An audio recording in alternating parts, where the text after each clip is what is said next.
사랑하는 여러분, 좋은 날입니다. 성령님께서 오늘도 여러분의 심령 가운데 큰 은혜와 평강으로 함께하여 주시기를 주님의 이름으로 축복합니다.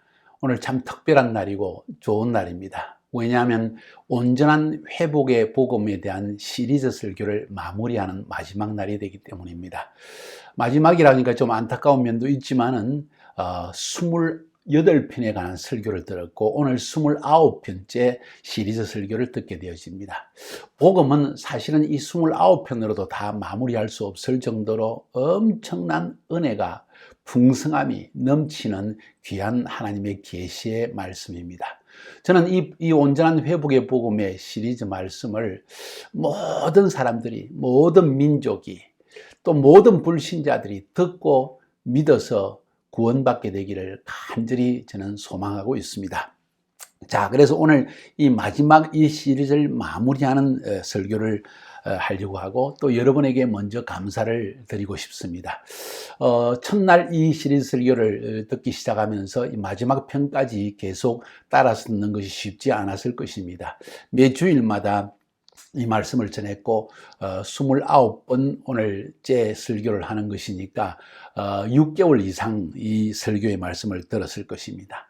여러분께서 이 시리즈 설교를 들으면서 여러분의 삶이 구원받고 회복되어지고 풍성해지는 그리고 강건해지는 은혜가 있을 줄로 믿습니다. 본문 말씀은 우리가 이 온전한 회복의 말씀을 시작하면서 여러분에게 들려주었던 요한 3서 2장의 2절의 말씀입니다. 사랑하는 자여, 내 영혼이 잘됨 같이 네가 범사에 잘되고 강건하기를 간구하노라. 사랑하는 자여, 하나님은 우리를 향하여 사랑하는 자야, 이렇게 말씀하십니다. 그리고 그 하나님께서 우리를 사랑하셔서 하시는 말씀은 네가 범사에 잘되기를 원한다. 네 영혼이 잘되기를 원한다. 그리고 네가 육신적으로도 강건하기를 원한다. 이것이 하나님의 마음입니다. 그래서 저는 온전한 회복의 복음의 말씀을 통하여서 이 시리즈 설교를 통하여서 이런 하나님의 마음을 전달해 드리려고 애를 썼습니다. 자, 그래서 여러분은 이 시리즈 설교를 통해서 영혼, 육의 완전한 회복을 주시는 하나님의 그 사랑의 마음에 대해서 들었을 것입니다. 우리는 아담의 범죄 이후에 죄인으로 태어나서 죄인으로 살면서 우리의 영은 죽어졌고 우리의 육신을 따라 살면서 우리의 혼은 완전히 육신의 욕망을 따라 움직이는 그런 존재가 되어졌습니다. 우리의 지성, 우리의 감정, 우리의 의지가 죄된 욕망으로 가득 차게 되었다는 것입니다. 성경에서는 육체의 욕망, 죄된 욕망 같은 이야기를 쓰고 있습니다. 혼은 영과 육의 중간에 끼어가지고 영의 말씀을 들어야 되는데 죄로 인해서 우리의 영이 죽었기 때문에 영의 말씀을 들을 수가 없습니다. 영의 음성을 들을 수가 없습니다. 그래서 점점 육신의 음성을 들으면서 육신을 따라서 생각하고 말하고 느끼고 행동하며 살아가게 되었던 것입니다. 그래서 결국은 우리가 하나님의 심판을 받을 수밖에 없는 이러한 불행한 저주의 삶을 지금까지 살게 되었던 것이지요. 이 모든 것을 마무리 짓는 엄청난 사건이 일어났습니다. 그것이 바로 하나님이 보내신 하나님의 아들 예수 그리스도를 통해서 일어났습니다. 구체적으로는 십자가 위에서 일어났습니다. 십자가 위에서 저는 여러분에게 말씀드렸습니다. 위대한 신적 교환을 이루어내셨다고 했습니다. 무슨 이야기입니까? 예수님께서 육신의 몸을 가지고 오신 이유는 우리와 같이 육신이 되셔서 우리 육신 속에 있는 죄로 인한 저주를 대신 짊어지기 위해서 오셨는데 구체적으로 어디에서 언제? 2000년 전에 십자가 위에서 우리 모든 인류의 죄악을 여러분과 저의 죄를 대신 짊어지시고 죽으신 것입니다. 그러나 그는 죄가 없는 하나님의 아들이기 때문에 죽음 가운데 갇혀 있을 수 없고 마귀가 사탄이 예수님을 영원히 죽음 가운데 몰아넣을 수가 없고 하나님은 죄가 없인 예수 그리스도를 우리의 죄를 대신해서 죽으신 예수 그리스도를 3일 만에 죽음에서 부활시키셨고 그분은 성천하셔서 하늘에 올라가서 이제 마지막 심판의 때에 이 세상에 오셔서 믿지 않는 자를 심판하시고 믿는 자에게 영원한 생명을 주시기 위해서 하늘 보좌에서 지금 기다리고 있다는 것을 성경은 말하고 있는 것입니다. 그래서 이 예수 그리스도를 믿음으로 말미암아 여러분의 삶 가운데 신적인 교환이 일어나기 시작했습니다. 십자가 위에서 그 신적 교환을 이루어내신 것입니다. Divine Exchange. 그것이 뭡니까? 신적 교환이 무엇입니까? 우리를 죽음에서 생명으로, 우리를 심판에서 구원으로, 우리를 질병에서 치유로, 우리를 가난함에서 부유함으로, 우리를 절망에서 소망으로 모든 것을 뒤바꿔 놓으신 예수 그리스도. 그래서 예수를 믿기만 하면 이런 축복이 여러분 삶 가운데 넘치게 된다는 것을 다시 한번 저는 여러분에게 선포하고 싶습니다. 무엇보다 예수를 믿는 순간 우리가 죄로 인해서 죽었던 우리의 영은 다시 살아나게 되어졌고, 영이 살아나니까 이제 혼이 육의 음성을 듣다가 영의 음성을 듣기 시작하게 되었습니다. 그래서 이 우리의 혼이 지정의, 지성과 감정과 의지가 성령의 음성을 들으면서 살아가기 시작할 때 우리의 육신의 세상적인 마귀적인 욕망들은 점점 사라지기 시작하고, 우리는 그리스도를 닮아가는 성결된 삶을 살아갈 수 있는 축복까지 주신 것입니다. 뿐만 아니라 우리가 그 성령의 음성을 따라 살아갈 때 우리의 삶에 말할 수 없는 형통함이 임합니다. 왜냐하면 하나님은 우리를 축복하기 원하셨고, 예수 그리스도 안에서, 아담 안에서, 아브라함 안에서, 새 아담인 예수 그리스도 안에서 약속하신 축복이 우리 삶 가운데 넘쳐나게 되었기 때문입니다. 그래서 여러분은 그런 축복된 삶을 지금도 살아가고 있다고 저는 확신하고 있습니다. 할렐루야. 자, 이제 그러면 예수 믿는 우리들, 우리의 삶은 이 땅에서 회복되어졌습니다. 영혼육이 하나님의 은혜로 말미암아 회복된 그런 축복을 누리며 살아갈 수 있게 되어졌습니다. 그러면 이제 남은 생애를 어떻게 살 것인가? 이것은 매우 중요한 질문입니다. 여러분, 남은 여러분의 인생을 어떻게 살려고 생각하십니까? 또 어떻게 살아야 하는 것이 바른 삶입니까? 그래서 온전한 회복의 복음을 마무리하면서 조금 길 수도 있지만 이 한 편의 설교를 통해서 이제 예수 믿는 우리, 예수 그리스도 안에서 죄사함 받았고 용서함 받았고 저주에서 벗어났고 하나님의 축복과 인도하심을 받는 삶을 살게 된 우리들, 이제 남은 생애를 어떻게 살아야 할 것인가 하는 구체적인 이야기를 한 3가지를 통해서 말씀드리려고 합니다. 그 첫 번째는 매일 하나님의 말씀을 듣고 성령님의 음성에 순종하여 기도하는 삶을 살아야 된다. 말씀, 성령, 기도에 관한 이야기입니다. 두 번째로는 이제는 우리가 단순히 축복만을 누리는 삶이 아니라 예배하기 위해서 모이고 전도하기 위해서 흩어지는 이런 예배와 전도와 제자와의 삶을 살아야 된다는 것이 두 번째 부분입니다.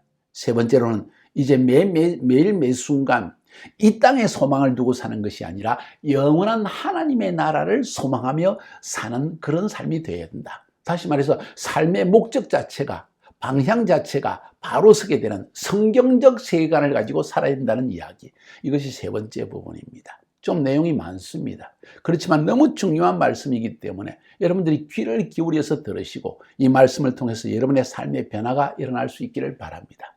만약 너무 길게 되면 저는 이것을 또 2번에 나누어서 다음 주에 한 번 더 설교할 수도 있습니다. 자, 오늘 첫 번째 부분을 살펴볼까요?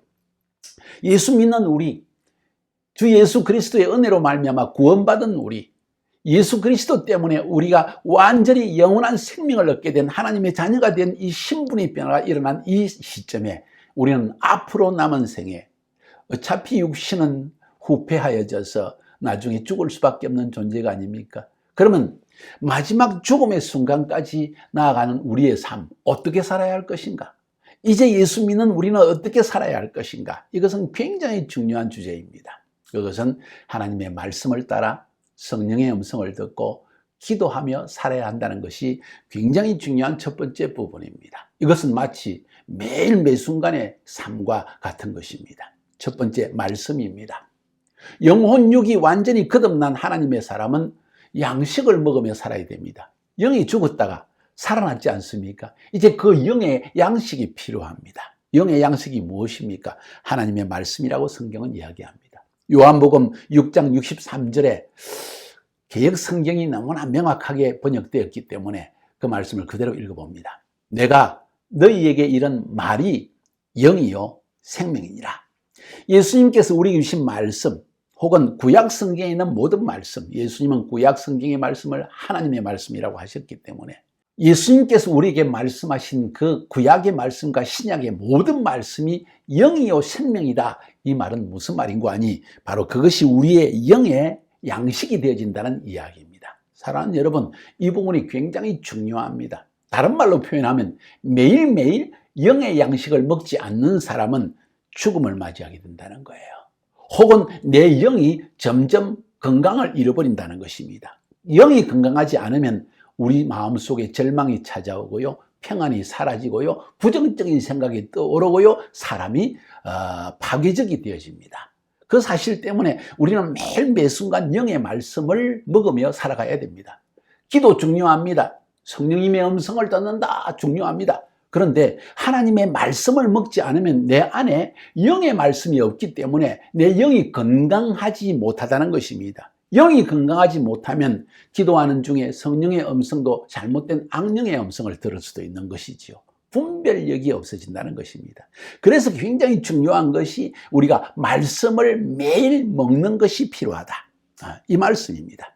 그것을 현대인의 성경에서는 요한복음 6장 63절을 이렇게 번역했습니다.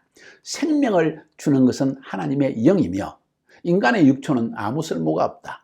내가 너에게 한 말이 영적인 생명에 관한 것이다. 다시 말해서 좀 풀어서 이야기했는데 조금 희석되는 맛이 있습니다. 저는 그래서 개역 성경을 더 좋아합니다. 내가 너에게 이런 말이 영이요 생명이다. 내가 너에게 지금 전한 이 말씀이 너희 영혼의 생명이 되어진다. 진정한 양식이 되어진다. 이 말씀을 주님은 지금 우리에게 하고 있는 것입니다. 얼마나 중요한 말씀인지 모릅니다. 그래서 예수님께서도 40일 금식을 할 때 마귀가 예수님을 시험하는데 이 돌덩어리가 떡덩어리가 되게 해라 하고 너는 하나님의 아들이 아니냐? 기적을 베풀 수 있지 않느냐? 그러니까 한번 이 돌덩어리를 떡덩이를 만들어 보아라. 기적을 보여주라. 그러면 하나님이 믿겠다. 네가 하나님인 줄 내가 믿겠다. 이렇게 말하니까 예수님께서 뭐라고 말씀하는지 아세요?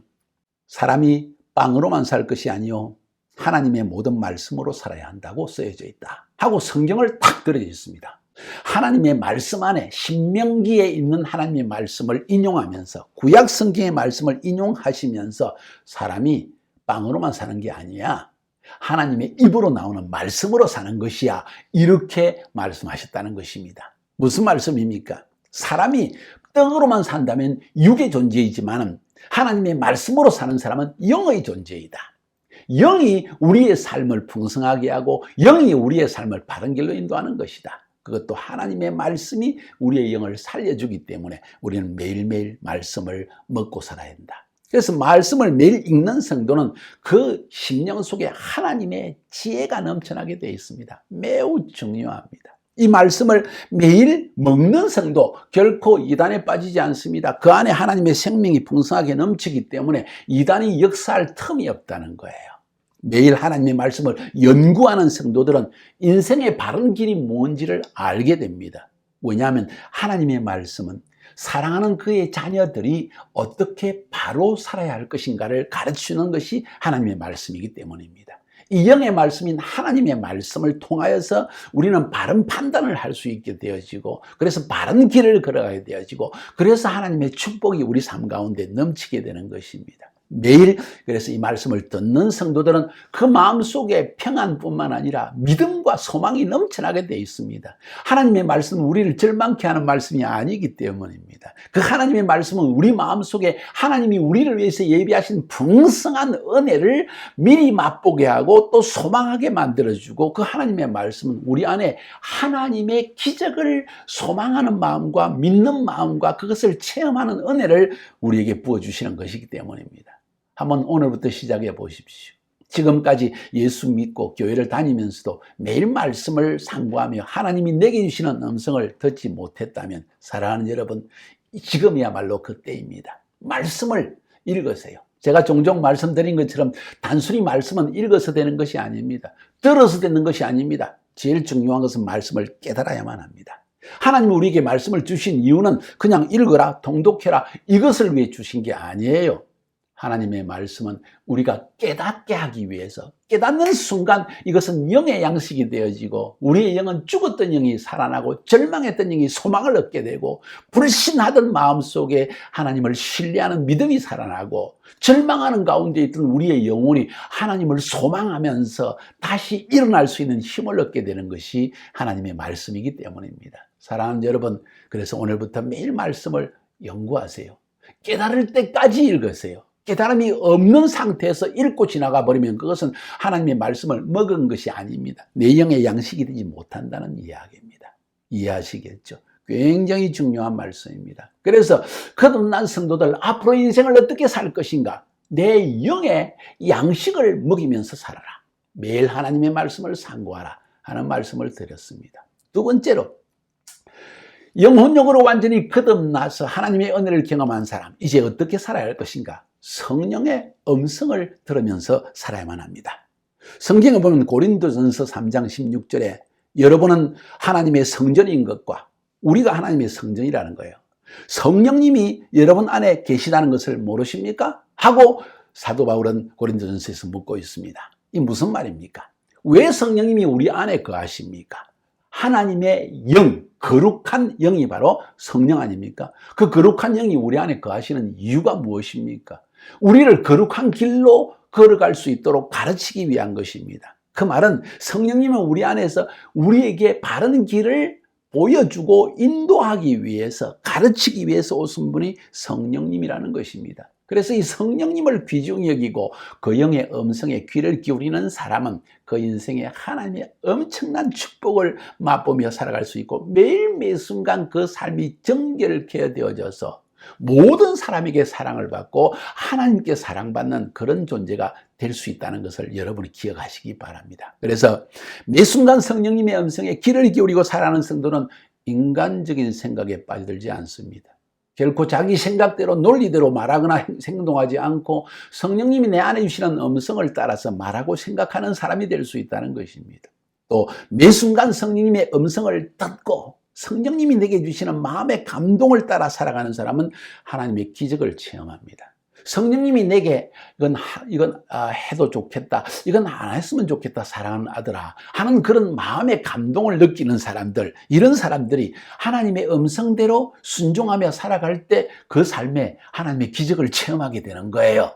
엘리사도 하나님의 음성을 듣고 그 음성에 순종함으로 말미암아 기적을 체험했습니다. 3년 동안 이스라엘에 비가 내리지 않는데 하나님의 음성을 듣고 그 말씀대로 선포하고 나아갔더니만 3년 동안 비가 안 오다가 3년 동안 또 비가 내리는 엄청난 축복을, 기적을 맛보게 된 것입니다. 저는 여러분의 삶 가운데 이런 기적을 맛보게 되기를 바랍니다.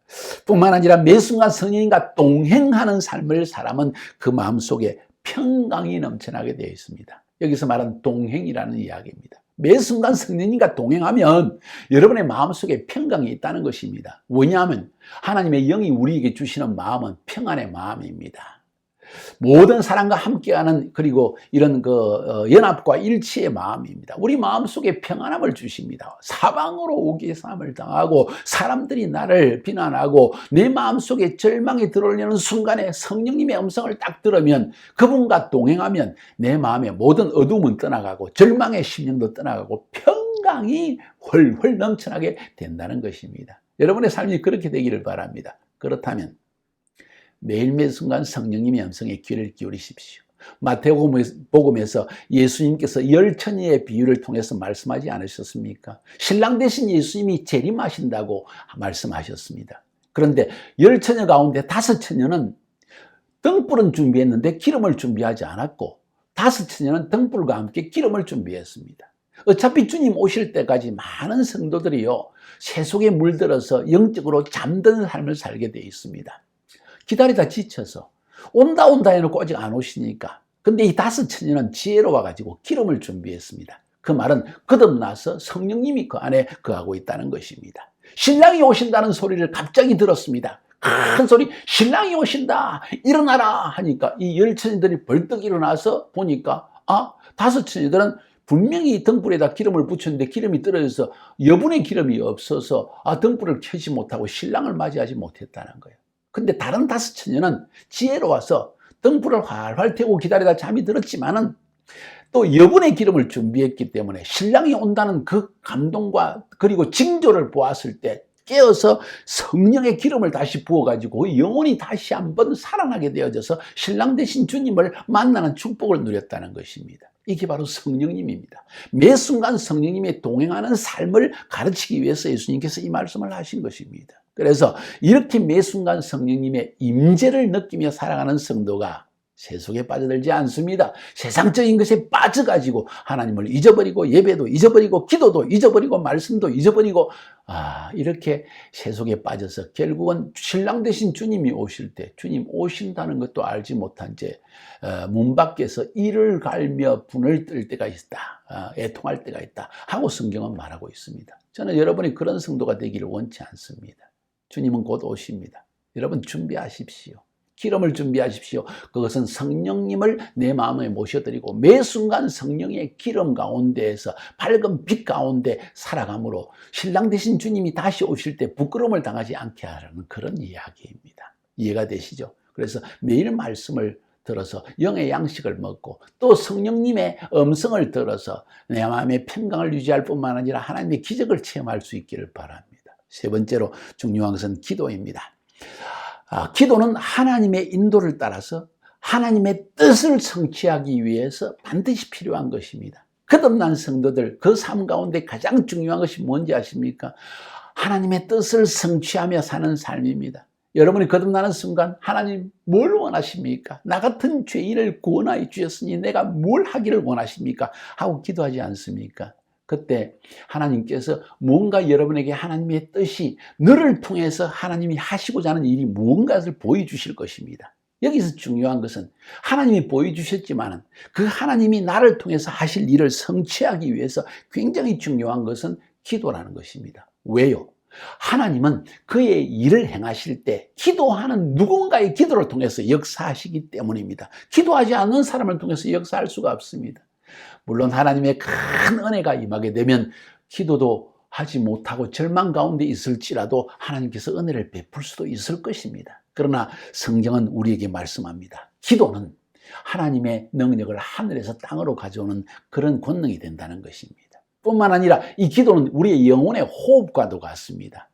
사람이 숨 쉬지 않으면 어떻게 될까요? 죽지요. 그와 마찬가지입니다. 하나님께 기도하지 않는 사람은 그 영혼이 벌써 점점 쇠하여져서 죽음을 맞이하게 됩니다. 기도는 그래서 하나님과의 대화요, 하나님과의 교제입니다. 기도하는 중에 수많은 사람들이 하나님의 음성을 듣습니다.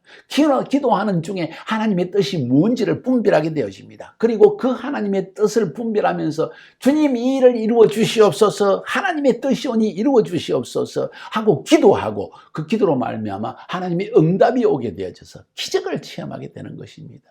주기도문에도 보시옵소서. 아버지의 뜻이 하늘에서 이루어진 것 같이 땅에서도 이루어지다. 이렇게 기도하라 그랬습니다. 아버지의 뜻을 알게 되고 그 뜻을 따라 기도할 때 우리 삶에 우리가 진정 원하는 하나님의 뜻이 이루어지게 되는 것입니다. 그래서 이 기도는 다른 말로 표현하면 기적의 통로라고 말할 수 있습니다. 여러분 기적을 맛보기 원하십니까? 오늘부터 기도를 시작하세요. 기도하기 시작하면 하나님께서 풍성한 은혜를 여러분에게 부어주실 것이고 여러분의 삶 가운데 하나님만이 할 수 있는 엄청난 기적을 체험하면서 삶이 풍성해질 것입니다.